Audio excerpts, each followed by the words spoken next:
Nous avons tous malheureusement des exemples d'amis ou de familles plus ou moins proches où des couples se séparent. Et voilà, il y a une année juste, à la Saint-Valentin l'an dernier, donc en 2019, voilà, on s'est dit, c'est ça.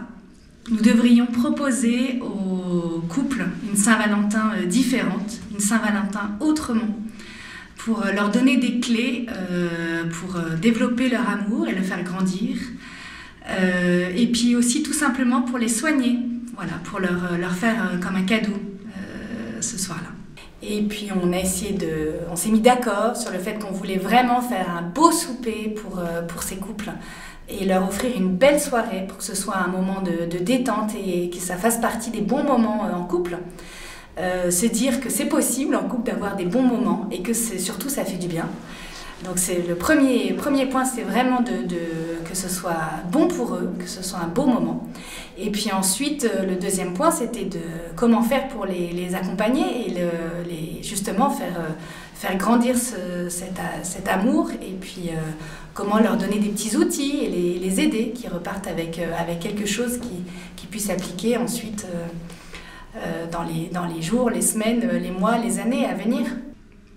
Alors, quand Mathilde a eu cette idée d'organiser la Saint-Valentin autrement à Porrentruy, elle savait qu'on avait vécu le week-end de Vivre et Aimer, puis qu'on avait un peu d'expérience dans l'accompagnement des couples, et elle nous a téléphoné pour nous demander ce qu'on en pensait. Et on a tout de suite été intéressés, parce que ça faisait aussi quelque temps qu'on pensait organiser ce genre de soirée ici. La déco était un vrai sujet, parce que comme je vous l'ai dit, il fallait que ça soit beau.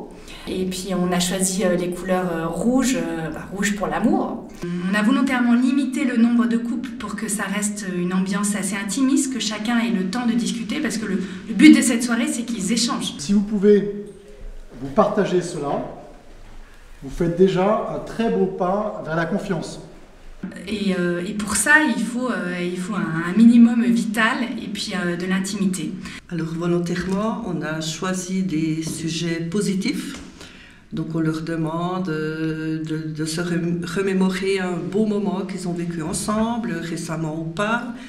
On leur demande quelles sont les différences chez eux qui les agacent, mais aussi quelles sont les différences qui les font évoluer, qu'ils apprécient chez leur conjoint.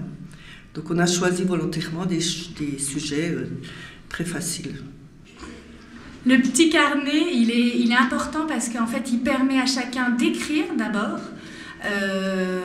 Donc on pose des questions qui sont là pour les aider à discuter. Hein. Donc on pose des questions et puis chacun écrit d'abord ce qu'il pense sur cette question. C'est important parce que sinon, déjà, on oublie et puis après, sinon, on peut se faire couper la parole, on ne sait plus exactement quand on échange. Tandis que là, d'abord, on écrit chacun de son côté et puis ensuite, les couples échangent. Et puis, ça leur fait un petit support pour éventuellement revenir dessus s'ils ont envie aussi dans quelques semaines ou dans quelques mois. Alors, le custos, c'est Rodolphe Beuche de Boncourt, qui est assisté de son épouse Florence et puis d'une amie, Nicole Terrier, qui cuisine avec lui dans des colonies avec Boncourt. Et puis on lui a proposé s'il voulait nous donner un coup de main. Il a accepté volontiers. Puis là, il a dit, voilà ce que j'ai l'habitude de faire, ce que je fais bien, ce que j'aime bien. C'est vrai que Mathilde et Cyril voulaient que ça soit vraiment festif et puis que les couples aient vraiment du plaisir à passer cette soirée. Moi, je dirais qu'il ne faut pas avoir peur des différences. Finalement, on découvre que les différences, ça enrichit.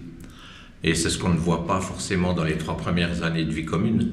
Et c'est ce qu'il faut arriver à comprendre. Après 3 ans de vie commune, quand on croit qu'on n'aime plus l'autre, en fait, c'est quand on commence de le découvrir vraiment. Et qu'il faut oser passer cette étape et puis s'aimer dans la durée.